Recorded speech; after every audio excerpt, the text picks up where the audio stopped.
السلام علیکم. د ټرمپ راتلو سره په ټوله دنیا کې پریشانی ده او پریشانی په دې وجه ده چې ټرمپ عام سیاستدان نه دی، دا یو بزنسمن دی او دویمه دا چې د امریکې غونته مضبوط اسټابلیشمنټ د خواهشاتو مخالف راغلی دی.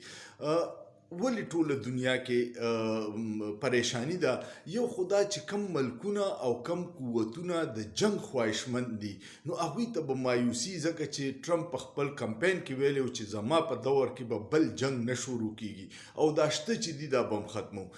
نیټو پریشانه ده، د یورپ چې کم الایز دي، ځکه چې هغوی او د ډیر مغربي قوتونو فایده په جنگ کې دا ډیر غټ غټ ملټي نیشنل کمپنیانې دي چې هغه د دغه خلکو دي او هغه وسله هغه ملکونو باندې خرڅي چې کله دوی په جنگ ورولي. بیا یوکراین صدر به ډیر پریشانی، ځکه چې جو بایدن دا ډیر حمایت کو، فندونه به ورکول او ټرمپ وایي چې زه به دغه جنگ ختموم. د اسرائیل باره کې به فلسطین مسله هغه ویلي چې دا به ختمو، دا به نه کو. او د ټول نه سیوا پریشانه د پاکستان حکمرانان او اسټابلیشمنټ دی او دا هغوی پریشانی دا ده چې د دوی دا خیال و چې ټرمپ خو چونکې په امریکا کې یو ډیپ سټیټ دی، یو ډیر مضبوط اسټابلیشمنټ دی او هغوی دا الزام لګولی و چې ټرمپ په کیپټل هیل حمله کړې ده او دا په ریاست حمله ده او دا خلاف د غدارۍ اف آی آر او دا یې کړی وي، خو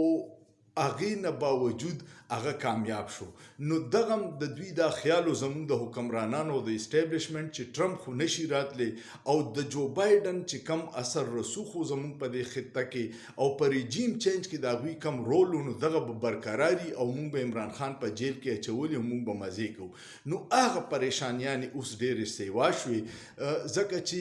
که ته د ټرمپ مهم وګورې نو اسټابلیشمنټ د هغه مخالف وه، میډیا یې ټوټل مخالف وه، دا څومره سی ان او بی بی سی او دا چینلې چې وي دا ټول د هغه مخالف او هغوی به یو د جعلي سروېګانو کې د کمیلا او د ټرمپ مقابله نیک ټو نیک خوده چې به ډېر نږدې روان دي، خو نورو خلکو ته پته وه چې مقابله د ټرمپ ډېر مخکې دی او کمیلا وروسته ده، خو چونکې هلته کې بیانیه په پیسو یا په میډیا کنټرول کې نو جوړی نو هغه هم ناکامه شوه او د مین وجه یو خو د عوامو سپورټ، دویم خبره دا وه چې سوشل میډیا کم حقیقت دی د دې نه خلک اوس انکار نشي کولی. په امریکا کې هم د سوشل میډیا طاقت دغه ټولې مین سټریم میډیا له شکست ورکو. څنګه چې دغه وشو نو د پاکستان کې بیا یو خدا و چې زموږ د اسټابلیشمنټ نمایندګان فوري سعودي عرب ته، دوبۍ ته او دې ملکونو ته، قطر ته دورې شروع شوې چې دا نوې انتظامیه د ټرمپ راځي د هغه د ټیم سره رابطه وشي او زموږ دپاره د بچاو لارې وشي او څه د هغوی سره مو انډرسټینډینګ وشي. د مسلم لیګ نون کم کسانو چې به په ټرمپ ډېر تنقید کوو، ټرمپ به د عمران خان سره میلاوو، نو هغه خپل ټویټ یې ټول ډیلیټ کړي. احسن اقبال ټویټ ډیلیټ کړه، خواجه آصف ډیلیټ کړه، مریم نواز ډیلیټ کړه،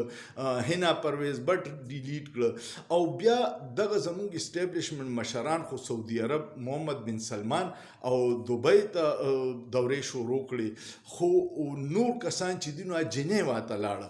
جنیوا کې د مسلم لیګ نون ټول قیادت را یوځای شوي دي او بلاول دي تللی دي، ټول غیب دي د ملک نه. د جنیوا کې مریم نواز مخکې وی چې زما سرجري ده، خو جنیوا کې سرجري نه کیږي، یا په لندن کې کیږي. په جنیوا کې دوه معاملات چې کم د میډیا نه خبر خلک دی هغوی وی، یو دا ده چې دوی څه د پیسو معاملات دي چې کم هلته بینکونو کې دوی د کرپشن پیسې پرتې دي د هغې معاملات څه سیټل کوي، او دویمه پکې دا ده چې د اسرائیل څه لابي ده او د هغوی د ټرمپ د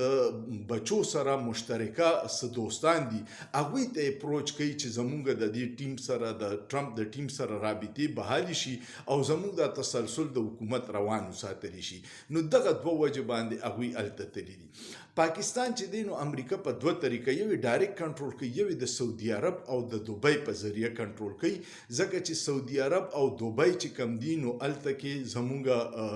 په لکونو پاکستانیان دي او دویمه دا چې کله موږ ته پیسو ضرورت شي نو په بینک کې راله دوی 2-3 ارب ډالر کېدي او بیا موږ د دوی زر خرید غلامان شو. نو دغه وجه وه چې دوی هلته منډې والې چې ټرمپ را روان دی زموږ د بچاو څه صورت حالو کې. ټولې دنیا ته پته ده چې په عمران خان باندې جعلي بوګس 200 نه سیوا کیسونه جوړ کړي دي او نور بیا دوی عمران خان په جیل کې نشي ساتلی ځکه چې روزانه د هغه ججان ډیر مجبور شي خو چې په کیس کې څه ثبوت نه وي نو ضمانت به ورکوي اوس دوی دوه کاره کوي زموږ د اسټیبلیشمنټ او دلته طاقتور خلک چې د حکومت هغوی دوه کاره دا کوي چې یا خو عمران خان باندې جعلي نور کیسونه جوړ کړي چې د دن نه یا میلیټري کسټډي ته حواله کړي چې د سره د منظر نه سایډ ته شي او یا کو مجبورم شي روزي نو دا بیانیه جوړه کړي چې دا ډیل وشو او عمران خان د ډیل په ذریعه یا د امریکای په پریشر باندې راووتو نو دغه ډرامې ورسره هم پیرالل روانې دي د دې خطه کې چې کم د امریکای نماینده زلمي خلیلزاد هغه خو فوري وی چې د عمران خان د ټرمپ دوست دی او نور دلته کې اسټیبلیشمنت لا دا پکار ده چې دی راپریدي ټرمپ چې کله اول راغی نو داغه د مزاج نه پته ولګېده اولنې تقریر هغه دا وکړو چې په کم جرنیلان هغه خو حکومتي نمایندګان وي خو هغه وخت کې جرنیلان ټول انوالو هغه جرنیلان چې د افغانستان کې د فوجیانو په ایستو کې نااهلي کړې ده دای اولنې ورځ به هغه ټول برطرف کوم نو ښه خبره دا ده چې زه آفیس ته راځم چې دی نه مخکې د دوی استعفاګانې پرتي دا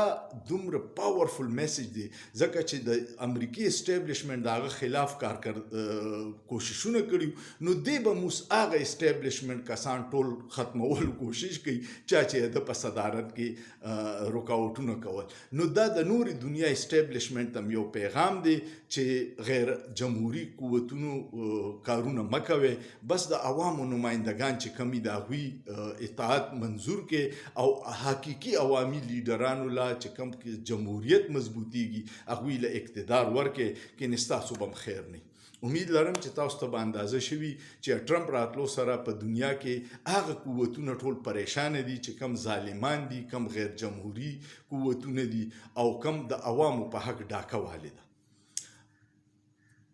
کمنٹ پیو کې لایک ورکې شیر کې او سوچ پیو کې په سوچ کې څه ګناه نشته